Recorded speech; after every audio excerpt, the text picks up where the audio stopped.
go. The best word that describes the West of Francis is virtuosity. He learned that Francis is a composer and the business musician during the Romantic.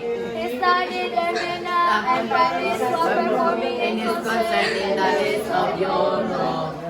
Liszt was born in the village, Doboran, Hungary. He displayed remarkable talent at young age and easily understood sight reading. His father was his first teacher at the age of 6. A turning point came when he had his early 20s.